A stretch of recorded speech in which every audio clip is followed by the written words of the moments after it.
Abusa for me no on kasa nwi e na ma de na article. Aha. Enti me sa na wato aso.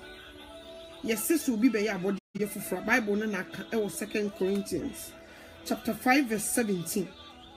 Or sis will be by body for fra and your mother than in a trim. Okay, it is a near mother than in a trim.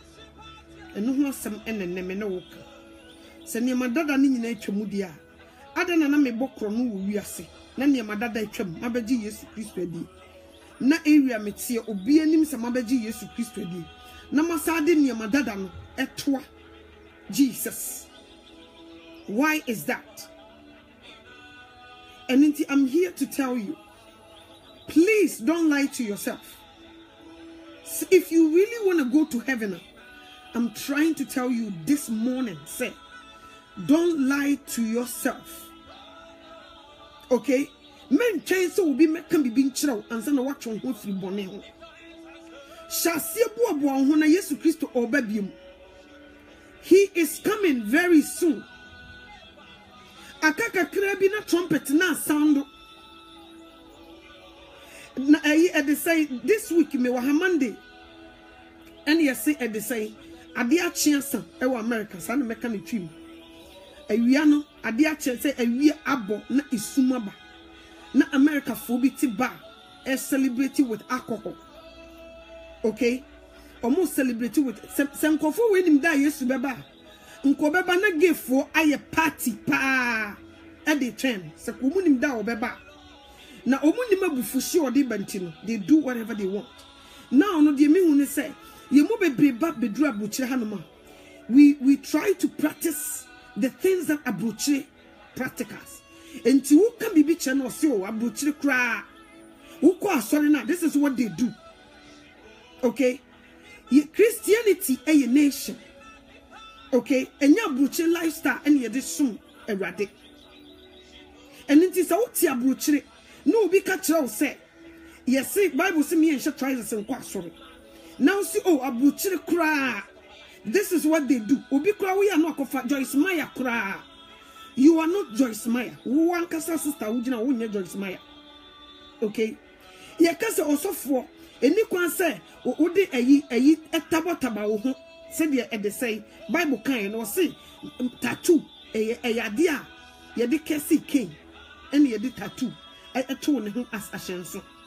Okay, and na Christopher emema bi bebre ene wo mma ne bebre eye tattoo ukobusa no say so fu bi kura preach o TV so wa ye tattoo sagu ne ho obede wo hu say so fu no satam na wo ye tattoo no onim Jesus obede wo hu yedin some yi an obi nyankopon ofre obi no obi nyina ho enti se wo ye wadwe se wodu obi hu nsensem be yi wa no na wamfa Bible no masem anka wa brabo ne ho a me se wo be wu akwakoshe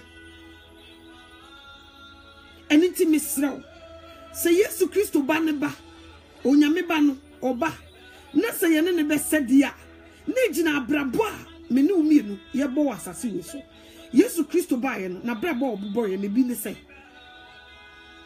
enyema be no obeye ya wo se ye nhwe na yensia no e bi ne say but we don't do all these things ye de ye pe obia ye de ope ene mesraw so be mo nyankopon asema kasa kiro na obeche wo ho afiri bone ho na obeyi ne madada na ye de free wiase ne ba ye nyina to ogua. I'm telling you say onyankopon obeben na honkonkon enso bebam na obeba beginem ama watumi amuvu ewiase bone mu na anyesa na obeye wo ho kosia mankwa Kristo somo a wo bewu akoseyem enso na wa bre etua wo tight no offering etua sika ye de build the churches etua sika ma so for video crusade na wankasa wo wu akoseyem. Okay, don't deceive yourself. Oba na ye kembia tie oba na ye kembia tie emeye mame no to ade o kasa dam e wo se me kasa dam kirew e wo se me yitu won bem kirew me mesrasraw so what you say me mesrasa ena me ba onyankopon no obefa nipa ne kakra bi o nipa ne ketewa bi no oba befa enti me ba na nipa ketewa bi tie me a wo mo befa asem because Jesus no ko oba asase wo so wo kono nipa no wo ye perfect e wona ni so no mo ye 11 okay ono kura o ono ko be nante poso eposo me wodi mi ko gina gotam se me nante kura mintumi wo be nante poso ono kura obi wuye wonyane wufuo fra wufuom wo san kwatafo yare ono kura no wo kono na nipa pa otimi de nsesi ne bo se wo mo ye perfect wo metuma kwa ahema minum bi no no mo ye only 11 enti sa no to me ba na nipa ne tu kura tie me na omo fa asem no a Yesu Kristo ba oba no o mefa nipa ne yu omo nam kwan ketewa no so omo no oba befa omo enye Broadway fo no no obefa ena me so Matias se ewiase mu a omo wo Broadway no so ne doso okay enti me ba na obi antie me na ka nipa ne ketewa bi a that means omo nam kwan ketewa no so no omo ye kakra bi so what you say first na me ya o na manfo nti afi na Matias enye obi bia na heaven no obekobie ena nipa nti se Yesu Kristo no ono no nyame ba no obaye no enya only 12 people la hey me anotewa ebi kwa 2 ebi kwa 1 who knows so what you say nti me de eno no so won't stop me to tell you the truth okay meka no kra natural me sugar coat too because asembia me no wo ka wa ha no me susu dache onyame bibie so de akere me se me bewe santrogu wasumu a onyame bibie so de akere me nti wo se me beka no kra kire wo utie wantio because Bible na kan onyankopon so wonim se ne mane ya so wuyefo yenko kansem no wo mutie wo mantie yenka nkire wo ti wodi kan ma mehu se ne mane ya so wuyefo nti ye meka asem no wo mutie wo mantie yenka nti me medika hu se wankasa no wuye so wuye asam no wote ne upie na wakofia to agu that's you but se wubeti asam no now the asam na bobra it will help you ne be save your life efrija amani hununu that's why I'm here until this time me ba me fish for people me ba na 2 people kra na so I will start talking the wason obeti the woni aso obekwaku nipa we ewu this time no enya grow ya hu bi wo da ko ya komochire kokoshe wani so ade wo mochire ya ko ne koshe mabia ewu ni mranti bi ewu esikafo bi ewu ya kokoshe wani so ade ya fa bi kutu hufu ya ko hospital go visit people koshe die nkofo obi pa hode kakra bi no de ababonten be kanyame asem wonya obi pa hode no obetie na Bible no kaka obi mu bi obi pa hode na nkokotena so de atie die sofo beka onti amanfo wu nipa wu eniti se me betena na mehwemu kra frijemu listen to me na onyame bi hu mobo obedomu wo hu se wabubu wakoma obedomu na obeboa Yesu Kristo obebiem ewiase na wie yemu aneme no ye wono nipa so wa ewu obonefo hu se ne tam ni so nti wo hu se we be sakrapa na ode ababo ni tirim gye na ode ne sen nti se wo tena asore dem na wo ye wo hu kosia mankwa Kristo so ode na ba ne bebo utiri wo bekum before Yesu Kristo bebam no oyi wa firi ho sa na obeyew sa na wo ye this time wo cheki hu se wo be sakrapa na ode na ba na bo utirim pan na okum sa na wo ye and onyame so hu se ne ba no who you very righteous no so bonifo be hwimu a ono so no you no de wukọ se sa na ye both side chasanya sam kito o eniti misraw me pa ucho misraw enne de bia na masem ye yenkwase asem ma na da wo be wuo amenam na wo be hu se ai se mi hu ya ka sister ni sem o ka no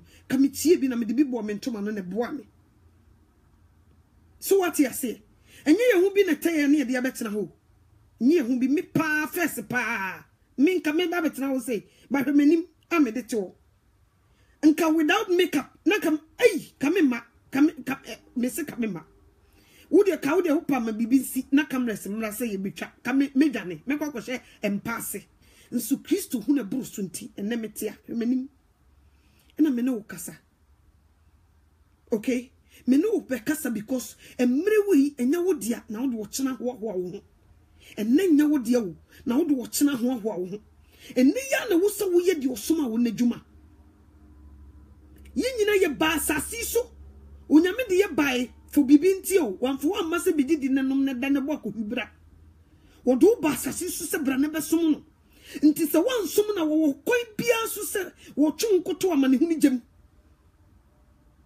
Like I said, sisi e bia wo adwuma ye de wa ye adwuma pani na wo mo hye wase no mu a me pese wo yi ma no se si ye de wa ye adwuma mu pani na wo mo hye wase no obi ase wo mu ye mfo wasem enya boge ye de aye soan obi ase wo mu a hwe ne se di eya na eye ya sitie na Yesu Kristo ye de wo soro ne asase tumi ahya ne nsa no woja na nimu nyam wo soro aba abefa kwate bia to no ho so wo sister bana wunti sister joa wunti sister ma wo wunti o bra ya wunti bra kofi wo wunti ya prekun wo wunti o Yesu Kristo aba waba bi wu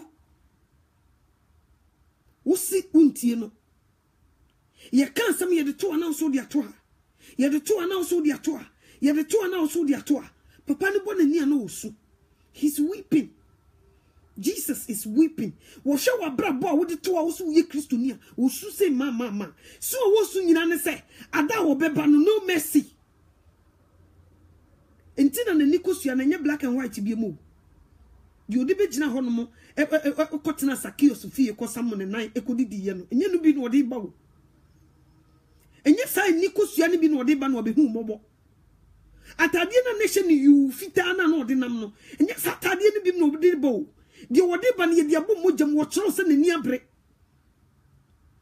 so what you say ne katrama na ode kasa nipa ho kama no enye sa katrama ne bi no ode bo nkante ni fanu obie nanum a etwa left and right eno no ode ba biem eno ntimi sraw me pauchaw men nada wo kra wo menni ukra bro mentena buruchire nkwadwuma ma emedidi men entena TV anim emfa wo remote enhwe sports enyi onyankopon ma enyi Yesu Kristo ma Jesus Christ o hwe onyankopon ase emema so ehwe Yesu Kristo ase but yenhwe mema dodo a reject Christ this time ya reject Jesus yenhwe mema dodo a reject ofremu nipa ma mono ofremu nipa ye man de ye beka ho keke ye ne ye ka akire mona mo ye bapani anka di odi kan no di odi akire esua di odi kan nante a Yesu Kristo ne ye bapani wo se munni na chi mema munsua me na mfa bi enhambo mo yire no mo ofie because mona mo ye head enne ye nhwe ye mema dodo enne bema bi beko asɔrkwa na gisa na yire pa na chow bra ya mesro enne de ne menkowai obi timi kosi ne yire wa asɔre okosi no opon na osa be fa no. Who are you fooling? But wo wadajima petition. Wo wadajima wi ni cocaine. Ehwe asra. Wo wadajima soka obetena support so ho TV ho. But John 3:16 kura wonim be wo.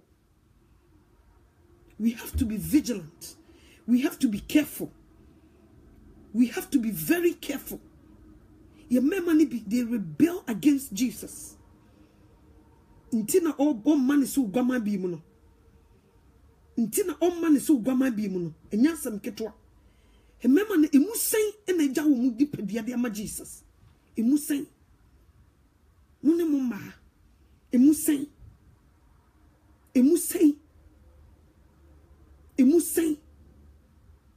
nso ko mfa mu ni agro mu no ofre mu nipa wo se mu emema eyi onyankopon ne japade so ye kase obi ejapade a etesen emema mu yi onyankopon ne japade ene maye ne mfaso so kra de utumi boka e ma se wonyame obetuma boka eno de ka bode ye normal ba se wo japade esi wo wasi ufie na obi etwa ja tuma hye e ya net because it takes a long time and some what to make kukura japade e de esi wo no nyame se mema ye ne japade na mema rebel against Jesus ye muno ye mfa ne nye koto ni ye boy bra ne se de pe ni binom de ada ne nsadwam no mu bo mu bra ne bi gu maso eni ye de ye pe obi ufie bema na ka wo so ugina ma Kristo som tin e wo ne fie nso ne mema ne bi rebel against Jesus enu omu manyina baslide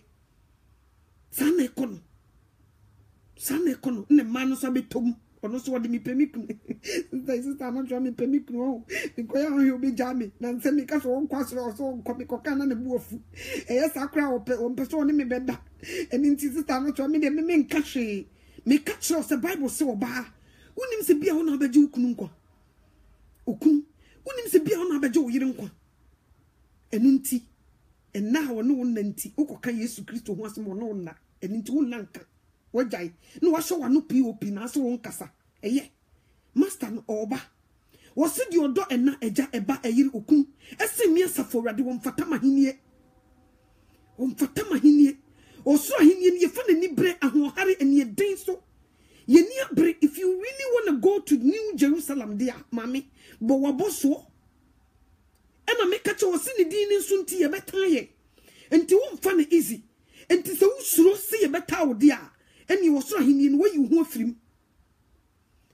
afirim sane ye kono ene ye mu bebre ki betumi step up ama ye kunu no masesa, but we refuse because we kono humpo ni minimu kakra bi kire wa enso ene waka wantie ene bi no mu kunu stroke abobo mo de dadem stroke atichi bi no mu kunu no e de dadem na wo bre afi no sori akua o wo so sa akua na mo mpa ye mame nso tama no wa hoden no wo ka so mi mo mpa ye kro so ommo sana tie sana wi asetie onyankopon no wo a wo ye nipa kra mpa de ase na wo de ade ase yakoma nyame wo se kai wo bofo wo mranti brem ansa na dabone na ba brother kai wo bofo wo mranti brem ansa na stroke abubu agudem kai wo bofo wo mranti brem sister ansa na yade abo ato dem aposesa account kai wo bofo o maba wa brem eni yenam ne ye de epe e di kire Jesus.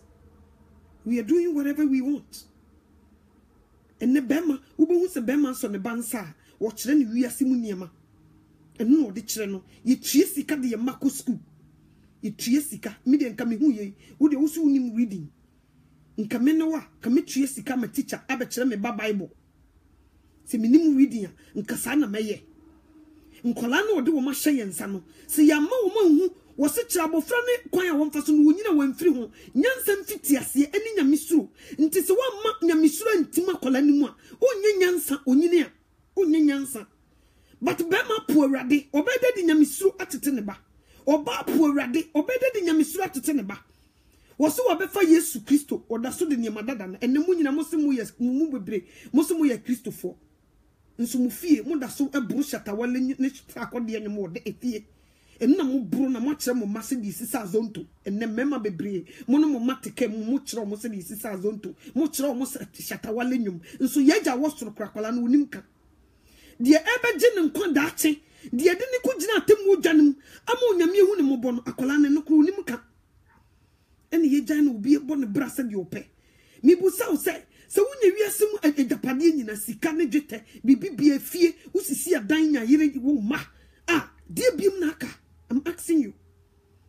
Die biem naka. Will be one ma. We are say me wu anasa. Wana ka cho so wu anasa. Ye do ko chef from wa. Nya mi chiri ma chiro. Ye nya do ko chef from wo say wu mu. Afi na wo beti wani. Isun ka bi bonim. O kra ni be free wu mu akọ. Ehọ na ye isa wo kwa asamando a. Hum kura woni ne tena asase we so no ono na ebe pagya wo de wakọ asamando se wo ne onyankopon hum konkon ene tena asase we so na wo di mra no so a wu ya no atam okra no de ne kọ paradise. Okay, se wo ne obonefo so ne tena asase we so ene wo di teti ma wo e ma wo ye de wo so wo ye wo de wo pe ma wo de wo tie nwuma eni kwan se wo tie wo de wo wi nsa wo de wo cheche wo be ma. Ewo secret places a wo Wu ya no obeso mu. No no soso ode wani a kire asamando. Na asamando ahanya wo mo ho abehia wo. No maka che wo sa wo soso wo hojo te sa yen. Sa no be ka kire wo. Afi no mo se ei nti nsema ekoso wo so wantie bi. Wo hojo te sa yen. Sa no mbeba be ka kire wo. Sa eno mbe ka kire wo. Ene di obebu masami se yen samfon. Ene di sa na obehu no. Na misuma awieye. Awieye o, awieye ni asam. Awieye eni asam. Sa wotena wiase mu nya wiase niema nyina.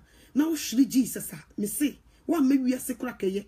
Wo se, so obi wu na yensie ni Kristo mu a, opon ba kura so wo mfaso che no. Bible say, so obi wu ni yensie ni Kristo mu a, opon ba. Yensie ni yi a, opon ba. That means yensie Kristo mu a. That means so wonye Kristo ni na yensie Kristo mu a, opon ba kura ne so wo mfaso ntine chesa wo ya nwo kura nkeye. Ya nwo kura nkeye. Eni hwe nipa e machi to asamando. Hwe nipa ewo. Hwe ya mokwa yi na se a.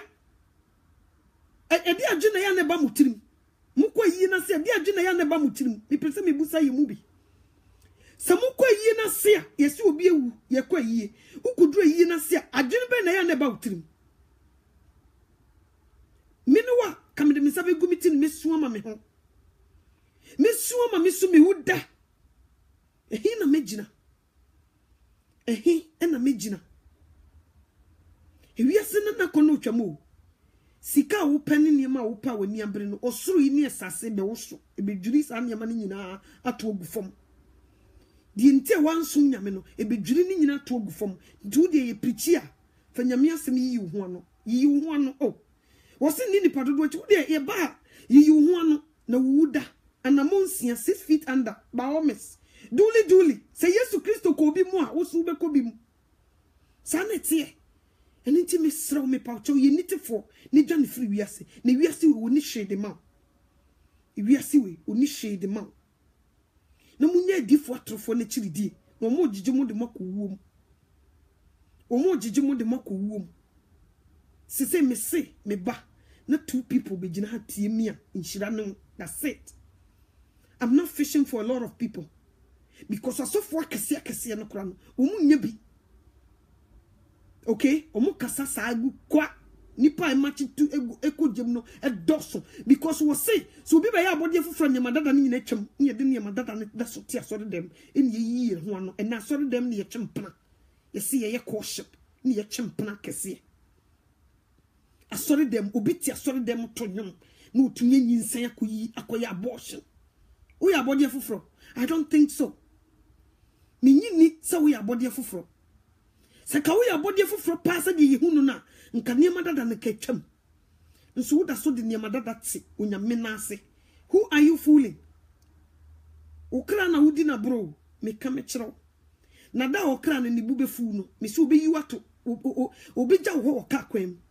Me ka me kiro because body we e atade. Okra na timma wo yepe. Ada ni bube fu wo hu se baby a ode ne ko no. Ode ne ko da ma ne hu ni gemu a. Da ko ni bube fu, obeja wato ka kwem. Obeja wato sti anim. Obeja wato wadwumam. Obeja wato lunch table so. Obeja wato abra wo fa obi yire. Obeja wato. Obeja wato abra wo koya abortion. Ehon obeja. Obeja wato abra wo tu awia. Wo tu anajo. Wo guro be iguro. Satam no obeja wato. Sa no be yo. Owi ana Satan atwe ne ho afiri ho. Ehon na obehu ewiase na wo ba. Enti ye nitifo. Wote so obi ewu a tenase na dwene wo ho wo kra ho. Se ne akosua meso se miwu a ehin na megina. Mabrabo yi a metimu no se miwu na metumi akọ paradise ana meko e de say dama ne hunu. Asamando na meko esum ka bibonu ehon na meko ana ene miwu a ayama wiase fra yani. Wiase we fra yani. And ye to one ye bobrano to say, Okokan ye de abutri ye no, abrofo no mu ye say. Abrofo ye can kushifua, abrofo, o mu pa kushisem papa, ndo de wo bo abrofo, nesa wutu akushisem yode. Abrofo pa kushisem mako, ene ye, because ye wo mu to see so, nto mu de akushibra de wo mu ni je ho. Sano motie. Ntu de fa wabrabo no etoto wo mo de ho. Na follow wo mo footstep. Na yi wo ho ano. Na Bible no ye kamu asama fa bi ka ho. Na yi wo ho ano. Na me de me sun brebre. Me sun wudam. Ada wo be kokoda wan sore no. Eho na me sun. Ada Yesu Kristo beba. Popopo no be sound wo hwim ne ma. Abofo ni gina asase ne ntwea nan so. Ede mframa emu oden. Ehu onyame makọ wontumi nkobi no. Ada no na wo be hu. Adam and I'll be who. Inti na me true challenge. Sa wo so aya abode fofra. Mi hu wo kasa yim. Mi hu wo nanti mo wabrabom. Mi hu wo dressing. Wo ni ye mu ma ye hu. Ni ye hu sampa. Braya se se die. Wo ye Kristo ni ma ye hu. Ton kura menton. Adi bia ye no kura na kan ensuro. Kan o ma me kura di ntura kan dwam sinanim. Uti adwumam na wadwuma wura di ntura kan dwam sinanim. Ye nyi wadi. Sanetie. Kan dwam memfa ensie. Kan kura chi wunua. Ton kura menton. Enintro enhwe obi anim ensuga kotu no. Enhwe obi sika wo ne tenten ne kase wo. Ne ensuga kotu na brabo fia obo. Don't do that. Di ne kura kosi wudam. Nipa no ye hon kura kan kura kire no. Na yonko yenim. Na Yesu Kristo babiem. Obonefo okumu nyagoro. Enya sam ketwa. Wo de bone no eku o ma bone ne ye wo de na bone ne ku afiri wiase. O se bone be kumu bonefo. Obokra wo ye bone no ewu an obi wuo. Nti bone bia wodi nipadua ne be ye no obi wu ntem. Bone etiti yemfie so. Bone titi yemfie so. Nti sa wuti asori de muso be ya bode fofo na da so ya abortion me ka me kire umfie na wote so ube wuntem o se o ma yemfie duoson abro so kra ye duowotwe o ma yemfie duoson abro so kra ye duowotwe ene mi busa se aduoson ni yetumi hiti aduoson obone fo dada no de na ba botim na samado be fo akosie because ijano on person no nkon be kojenim. Enti me sraw me paucho. Sa wo ya bode foforo mesh ne gu tiri so no. Enkyira bode foforo. Enkyira se ne madada na twam kokko sane tugu. Wig ne gugu tiri so kyankyerɛnkyɛn no. Wig ne nya wunwi. We kyerɛ se wo kobo mokɔ a wo ye ni brebreefo, woni brade. Di onyame di ma wo no wo mpɛ. Ani brenti no wakoto nwi di ato wunwi so no. Woni brade. Sa na wo tie. Eni brebreefo enibre o se enibre so de nie mu bikra din wo mu eni brebreefo bi eni wo beko heaven enti once wa be ya bode foforo wotimi kofo obi nyi e de to wo nyi so se wo nyi no wo ye nibrefo oni brade eni nti na wo ye sa no oni brade sa na tie once wa be ya bode foforo wotimi to wo mo wore so ekoka ha no oni brade mo wore na nyame de ma wo no wo so wo mpe eni brebere nti na wo yesa na me kam nkyerɛ se so wanya ye eni brebere na ade wo be kɔgyam mame am nto wo bu atan mi yi watan ye ka se didi tisi wo enkofa nom onoma wo be wu a ampa wo challenge yourself na akofa nom a wu so na be wu me kam nkyerɛ Yesu Kristo no ba ye no won hyehyɛ ade sei nails wanka no wo ba bia se ye hyehyɛ nails ye nto ato ye mo so ye mfa plastic ya hantan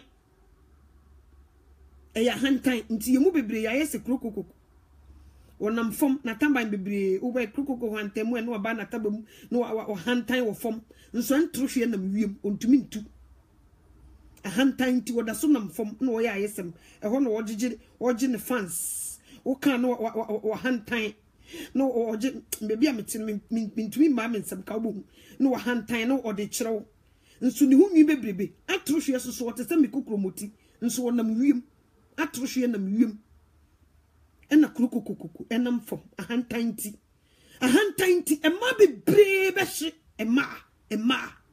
ema bebre be hye ahantanti okofa nwi ato ne nwi so yesi Jezebel ena yi makeups ekeka na ni achi eyeye niema yesi abeya abode foforo yeti wiase sa na ne yeye adani abeya abode foforo na still lipo ne yede keka yanim ya to ya no gon ukoka yesi ene de yesi ni Bible mu ene de yesi Bible ankase ene de yesi wose ye ho yefe ye wo wa wo ba na ede say makeup wo wanim mi busa tetefo na no munye makeup te so mu de mu nim nyansa mi busa Tetefoɔ na no mo nhye trousers no omo de omo no omo nka ho meboa tetefoɔ na no mo kɔ asɔre a no omo boduku no omo de omo nka ho meboa wo de dada yourself di ukrabro Yesu Kristo obebiem obetwe ne nkrante obedi nipanya adana ne humobro ni ho obebiem na se wonya man so na wusu a ukọ spiritual remind eni asamando ye ko hwe mpre hwetra so na hwa de wo pre ho adano me se unia no yo untumi so nsa ma nsukom kodew ehukura buru so ekodew enne sama ibaye wanso esikura nso untumi na mete yi sama ibaye man so esia mentumi na wo mentumi na enna me ye nam se o we de weda no mu ye kama na de ehukura nim Abraham me so mami nya ayi so na me bi mpoma still me so fine esi me so ye du ko hye hukurum nsukom kase kodew esum kabi ina wo ko hyem o mesh no ye be kyekere de aboduam ne ya hwem pre hwetra so wanim no ye de sabie be srasra wanim no emo brika ne ye de koto so ne ye de nsonson nsu sese wo hu nsonson kra na wudwane nsonson ne na be ye wo blanket a wo de kokata wo ho so wan sakra utis ubi ewu a tena se ne cheki nipa na brabo ne hwe bebi a woko ne su ne fa ya wo ho yie wankasa fa ya wo ho yie utisa fa obi de no fa ya wo ho yie yesu bi be ya bode fofra ene madada ne nyina atwam bra yesu so na me ne na wo ho me wo wiase na me ne na wo wiase na ne wo ho ene madada ne atwam wa ba ya bode fofra uda so ne brada ne chempra. What kind of a person are you? Oh, yes, not to suffer any moment. Pay my is it the hero? Some person who name you. Oh, dear, you want no, sir. A determination, a your journey. A your journey no so come. If you determine, sir, a deal with, I will stop her. Through your determination, you can also do it. Oh, Barbara, who determine? Who can you deny? Who can you deny visa? Who can you deny? Still, who retaso? Who to me the bedroom butchery? Obi craft and see so nearby.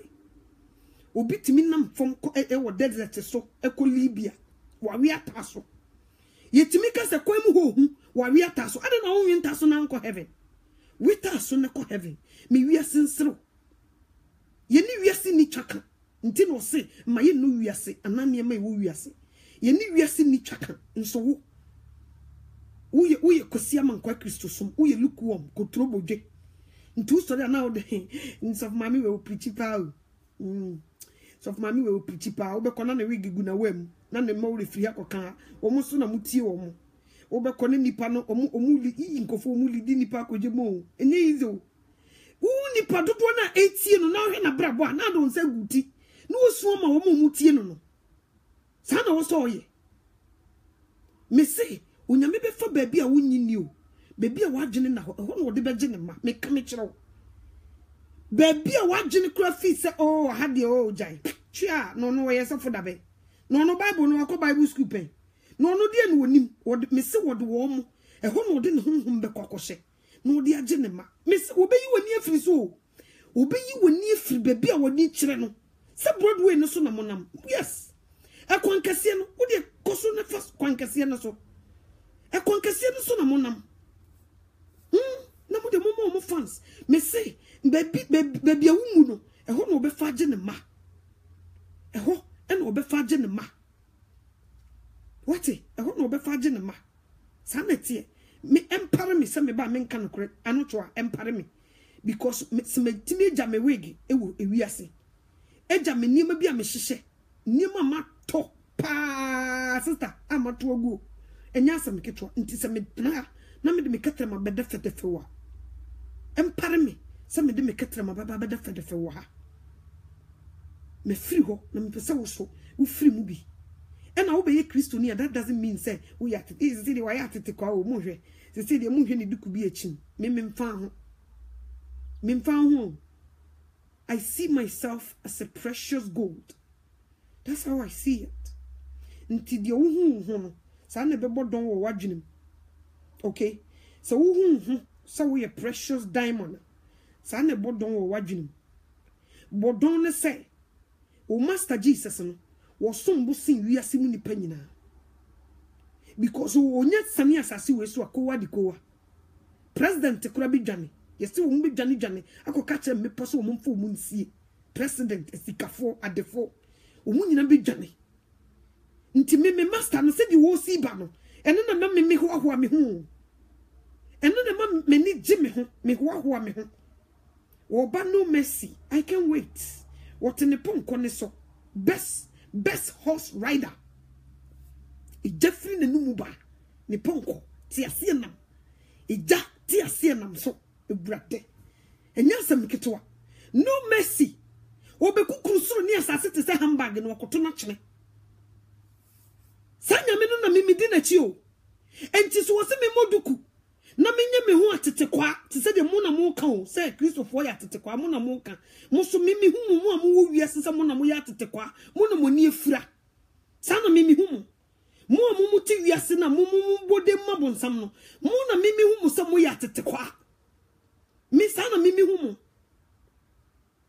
etu se mimi siketi sifo ma menya madwen se mimi ya tete kwa o no mo wiase no mo se mo amba ye Christopher no mo yese ne madada ni na twema mo se mo nti obi akesi mo na mo ya tete kwa sanity empare me se me de no kore besio ene hwe bibia meti on se ma sugar myself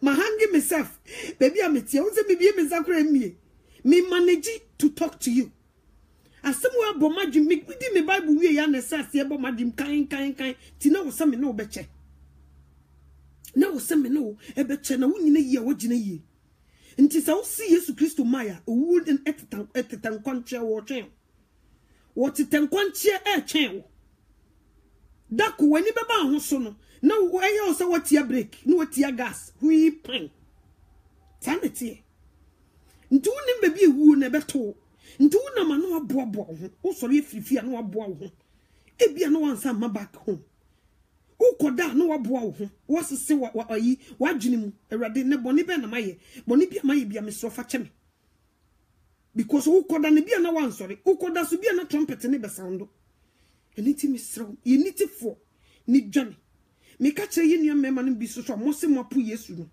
munnie yenua mema no bi wa mo se mo ye gangaria macho men mo se mo fa Yesu Kristo nye boge na mo de na ye soan a mumunti mu fie mo busua mo yire na mo manyina nsom Kristo no munnie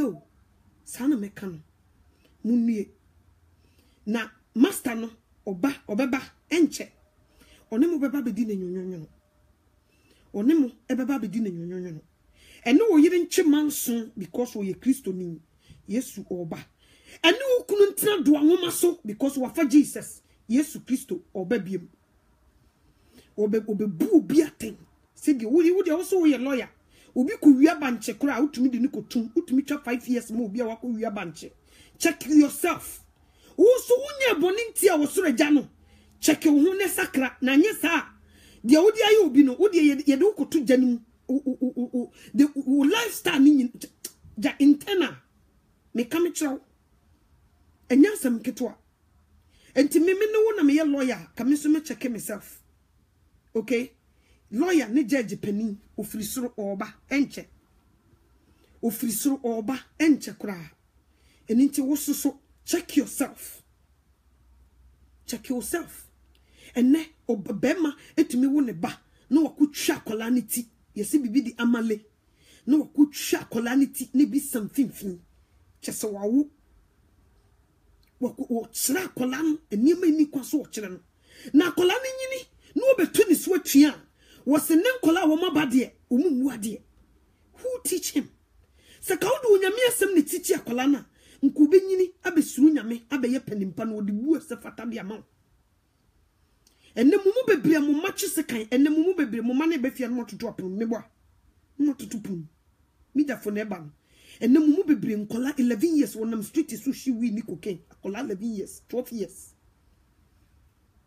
won titi ade ama no won treatment wodi ne ma me fa mu nti enne akola no oyi ne nsa bo obi aso mo onwene ho de biase mo report e di free school mbra mebo de wodi ya oyiri ofie na oba ni sua abofra nso oni a oso ose Sanity.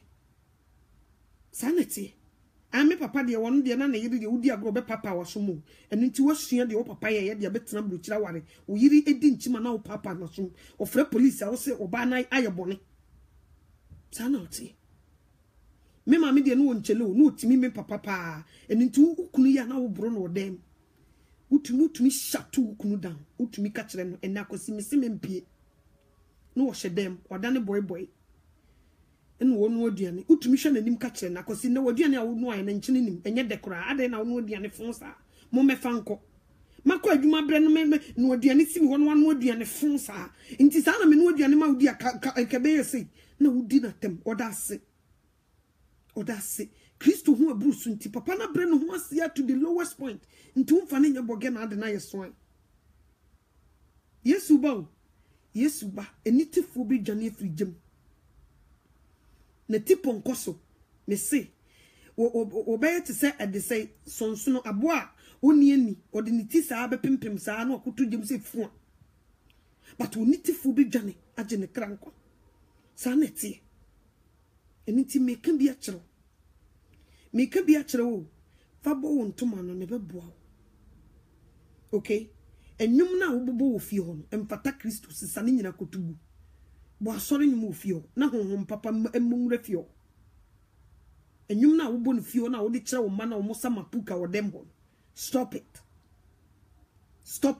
yeja wo so wonim ka nso wubusa ne shata wale nyum bia ni ho akola na wonim na wo de kire no utumi so video si ubaso so wombugi na wiase amansan hu na fa besuo na Facebook obi anka oh he's so cute oh wow my god he knows how to dance oh this kid is so hilarious oh my goodness Brakwasi oh lucky you your son is so cute oh look at his haircut wow you look great oh your son is obwa waso bade mafia no come auntie so asum pesete de wo so uba ne ye mafia nti so wani boni a no wasa ahojo uba nim no bie ni mu na aye wes sanete nti wo hwe se uba no wo be ya kola boni a hwe report free school uba na hwa se sakra nsakra ye no so papa manim free wo so ne nsa wo ma no maame man sakra ye ni free wo so ne nsa wo ma no sanete ani yeje mo man fans oti akola ntimi bugi sa na o maso video kwaku kwajo Kwame oh Kwame is bugging you see Kwame oh he can dance wow ni bosh sakode ni tsatarwale nyom na akola yi bugi akola yi sanu bu atopa na ne maami etumi etwa video e dia beto Facebook se wiase amansan hu ne ba no se di usi bugi me se wo training no ama bonsam na wo betwa so aba when was the last time ayemubi edi ye ma be chance so read the Bible huh I don't know when you're proud about that one I don't know when channel abra wo read the Bible you're so proud of him now won teach coach you know how to preach nanka so what me nya daje twa yes ni so dia channel tama wo reading the Bible oh ye good now ankola ni bi mfansua Musori amose enkola ne boni na doso de wodi titi ne ofie ho no eno na wodi benyini enne mumu bebre mo titi asori dem mumu bi asofo mumu bi ye deacons ni deaconesses enne mo ada na mo mane etiti wo mo boyfriends nchen ada ya wo mo ya buchi for ma meboa enne mo mane bebre 18 years mo so mo nya 18 a wo mo lance so mo bro adwaman ba wo betena no obi boy adwaman dia na wo ka ba wo so ba no wo ya buchi ni akola nti 18 years awo so koche mpra no buru nyaman and wo man chance edu Sunday so out here sorry them if you know how to teach from your house teach it ye bibi wo fie ho enne sofo pa or sofo na ne bate enne mpna na tie wo ye disqualify or sofo huntumi ntiti wo fie wo ye disqualify chikrerika na fato na anye sofo huntumi sha wo ba ema ne timi ko chimpna ene se ne nkola o mabadi o maso ye di ntimi tete wo wo yesofo na wo wantumi antini ba me na wo be teach me wo ba na wo ne tie na wo control wo no so no wantumi antichi na ma na nya adwama mro na me na wo betena se preach me se me nsakra mfiri makwambo ne ho mumu bebre you don't qualify to be a pastor me come chiro So we a pastor who preach when you sama wo bada so tie dwama mum no jai to ne ko ye ofie ho adwuma ansa no waba bonten be preach will be. Do that. Wo ba tie dwama mum wo sori a wo be preach dwama mum ibusa wo be preach dwama mum you can't o simbe fem ne sa utumi nya kokoduro so preach na nye nkonkon na de wo ye adwuma because when it chia sa wo ba one ne boyfriend ete wo ba tie dwama mum wo ko chempna untumi nka wo sori so wo preach akere hwan wo preach akere hwan so won sakra wo bra wo ba tie dwama mum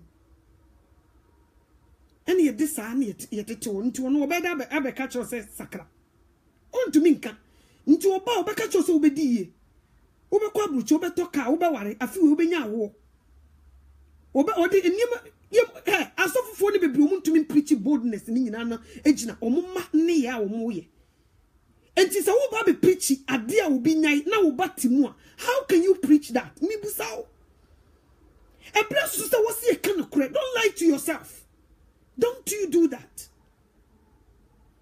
ne batie de man na se mintimi nka ene kola o maba na ho na wo ko preach no mi busawo ho na wo ko preach no ho na wo ko preach no I ne se kruma de nkola no omunya 18 years a omunya 18 years a Bible mu fa he no se akola nya 18 years a otumi kutu ene ne mpena kokotena otumi twempena ehefa munkotu nkyere me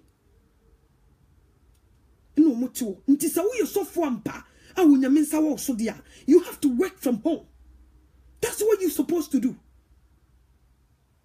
Yes ni amadada ni nyina twam okay ti ni amadada ni nyina twam a oso oje bakwa na oje woni ne fie honkonkun na aba oso no e wo setimi electrify fie ho nyina sana wo sey waji atum sa wo ba no ko bura dwaman ka wo sa wo ka otu so tia kra wo nyame hu sa asam no waka kire wo ba no na wo try your best and sana wo be ko preach kire wo bi no you have to work that hard.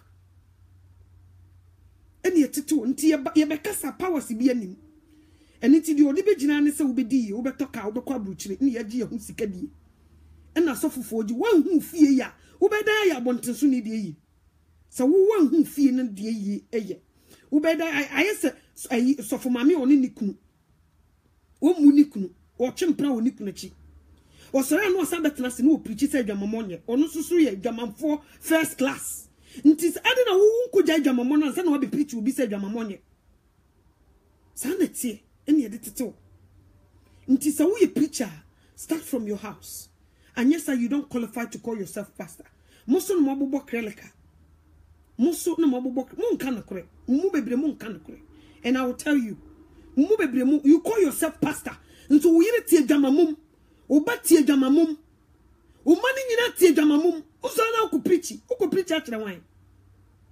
Who are you going to preach to? Umane ni ye nti kura unyame no wubika. Umane ni ye. Umane ni ye nti unyame wo no wubika. Sanete. Ane se me nyame afre me nyame mfre me ma. Se nyame honhum ti mu a ebe electrify fie wo nyina. Sanete. Ye koka na mobuofu. Ubufu Jesus. Me ubufu mia, ubufu Jesus. Ene nye wabufu a because no kure osito enton. Wasito no kure enton. Sanete. Nti wo te se hwan a e wo se me ka no kure kire wo. Wo ne me yaka is your own cup of tea. Akwa bi ne kan de brofo bako. Obi na no abeti your own cup of tea. Your own sa na wo ka no. Sanete. Ebraso se boaboa ye ho. Ebraso yiro ho ko awrade anim, awrade hu mmobọ. Me meyi to me so atua. Me ko preach wasem, wo de wasem mama me. Se me meyi bro dwaman, awrade de na menye. Ko awrade anim. Ne nu nyame nkotentam. Enu nyame nkokasa. Memma metena senkase maso odefo. Za wonim se maso odefo abade a. Eni adenti na wo abonten wo ko preach a kire hwan. Eni wo munyina ya so wuyefo. So what you say? So want to me handle wo ma no amumu mfre dwamamomu dia. Wo ko preach a kire hwan. When was the last time I would be a Bible mu say wo ko preach say dwamamonye? Oh yes sir, the lashes will lash you. Abane bi twa wankasa. Wo bi won obu sabani twa because wo manity dwamamomu. Sanity. Eniti me sraw me pa twa. No kure kan di o. ba wa wo betumi agina wo nyame asem so aka nokore onyankopon obehu mmobo nokore ka enye easy sa video bi say no mumpe sa nso na meye no min change no say ya na meye no because wo be krokro me asema me kan dache onyame ebe bie so akere me se me be sugar ko to wo a onyame be bie so akere se me kan nokore kire wo a onyame be bie so akere wo be hwe ho no obu maten eni ntia wo se me ba me kan nokore kire wo wo se so bi be ya abode fofra eniema dada no atwam e wo se o cho man tenase bi bible num kire wo so onyankopon so kire jamamo wo se ye na chiwade nti so wo so omo be bo adwaman a mo try kra so mo rebel against you onyame nim so wa kan wo nim e wo ho ba ye ko kan ye se abrochire ba so what wo kra wo mpa wo ba na se wo sa wo ta wo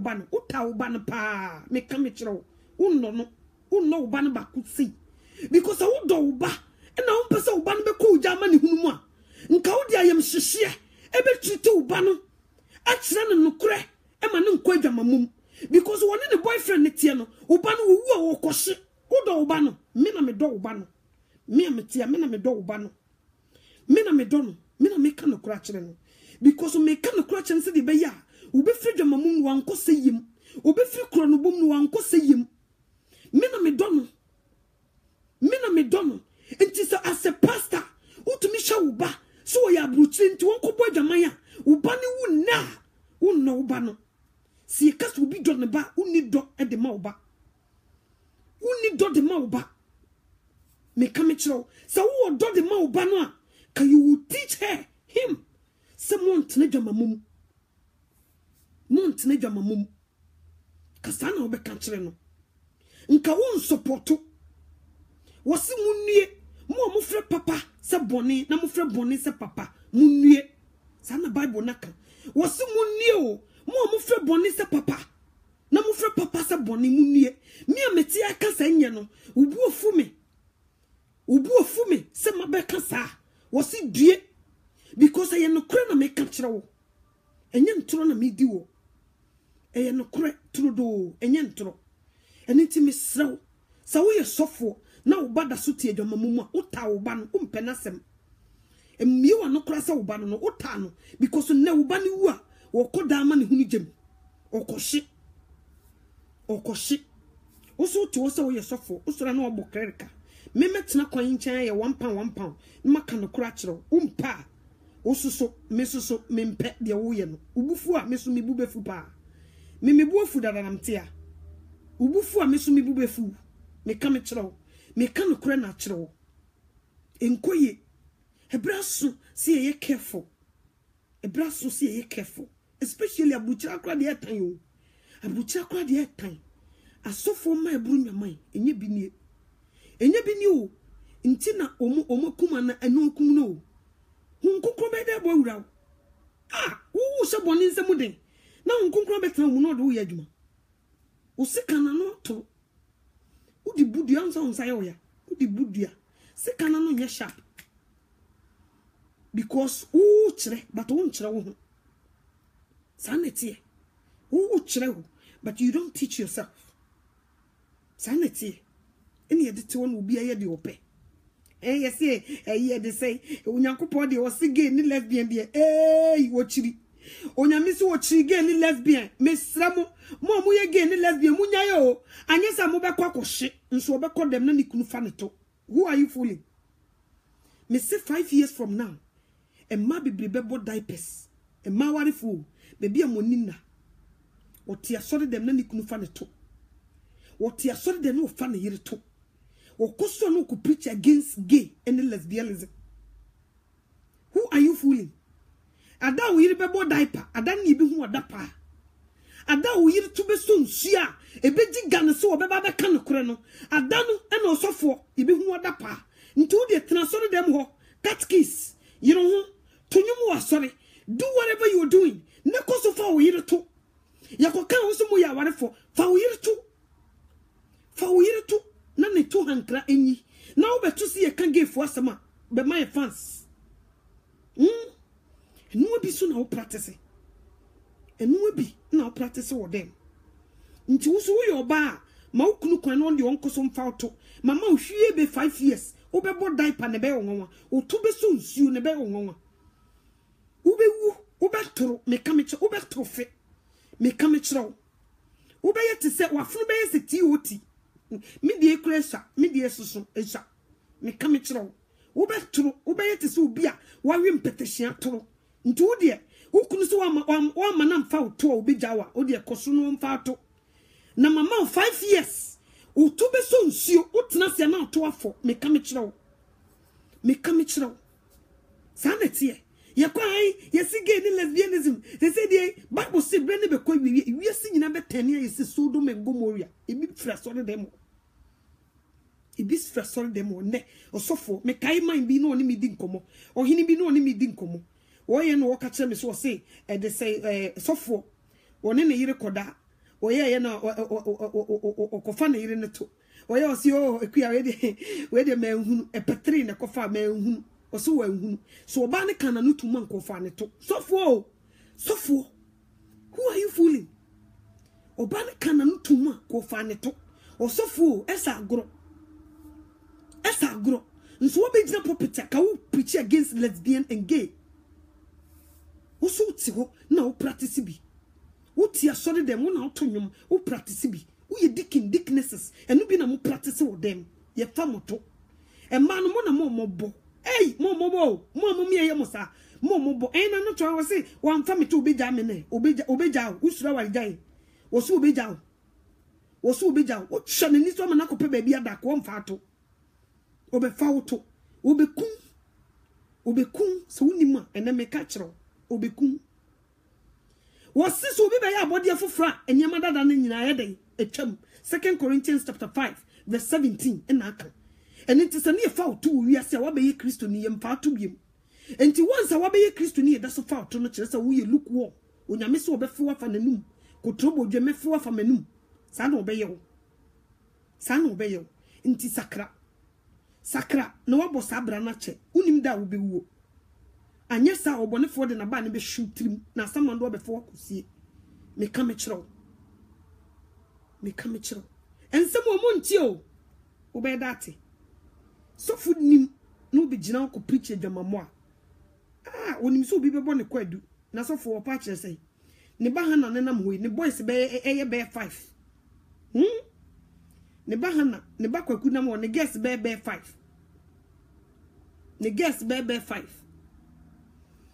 Sano beka 2 Corinthians chapter 5 verse 17 ehonam kan Sano ayi ne bahana ne boys bear 5 no beka che obi so onyai eniti na amane ba sofo be ma na me ne wo ho no nanse oye masem pa eniti me sro bom pa e ma me no onyai masem be ma na one ne wo ho onye ne ho ade o be ma na one ne wo ho afi no mo follow me boy na mo oye la kese o mo fa nkosra na mutuo na mo sa so munnie mo frɛ papa se boni na mo frɛ boni se papa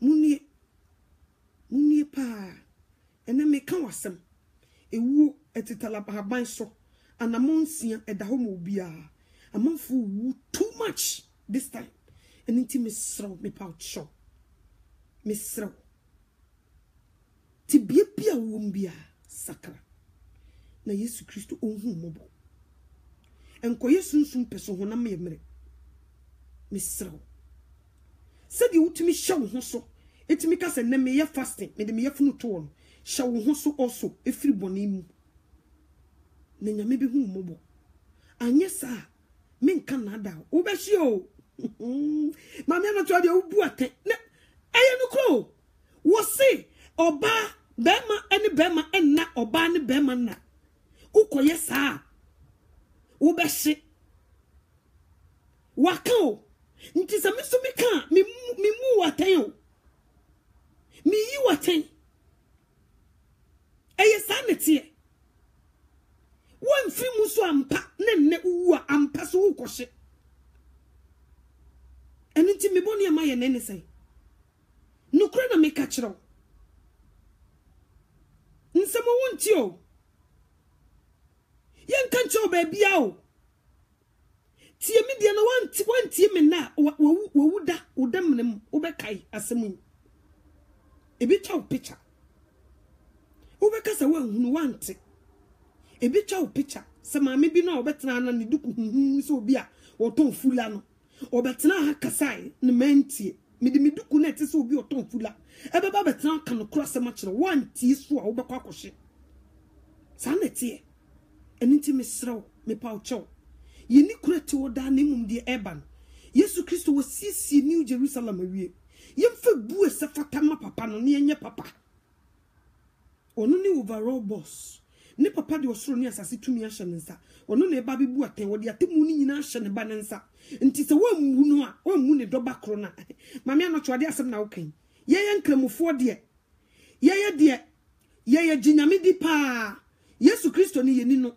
onyankopon asem se menka nche ose Yesu Kristo ne wo kwan no kore ene nkon utes obi nkwa agya ne nchen agese wonam ne so enti odi opa free nyame 5 times a day hohoro to onsa wanim every day ne free nyame all the time edu achiriwia bra ya achiriwia okay ya achiriwia 6 to 6 bosome wanyi Yesu Kristo ania uwa ubehye.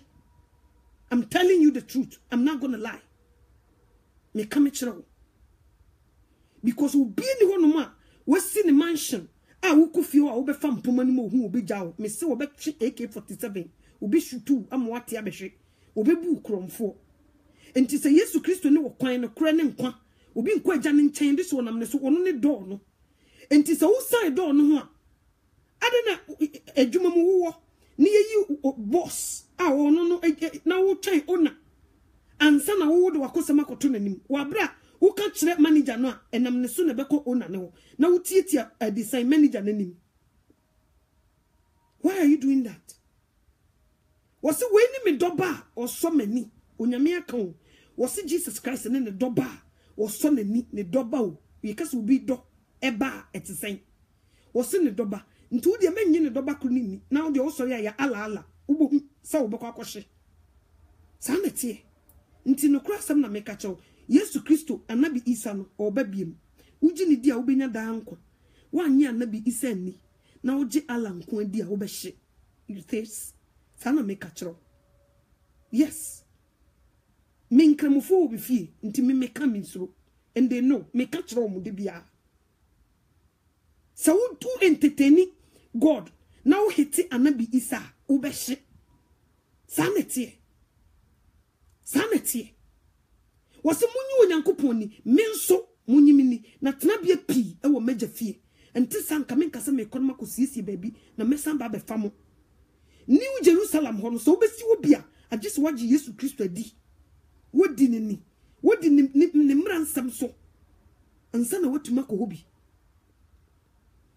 bosom wose moti adura mo de kire soro mo frɛ twedi ampon ema nensa mumu manya mensa manabo munnie mumu manya mensa mesi asase no wodi nsa no begu so bo asase ni twa no ho no wani so bi twa hwebia sanetie wodi ma asase nensa no obenum susu no obaba besa palogo akyerew mu frɛ osoro eni as obi ti asole dem no o ti ahemfumu yegu nsa no oka ho yegu mu hye nyame abufu oka ho odi ne ho akodoma hemfo ono so kwa asori o omu gu nsa ono so ni kuta snap no enu ye hwie mu obi na odi gu fom wie esoro ne fom usori na kotana matedisa sori dem.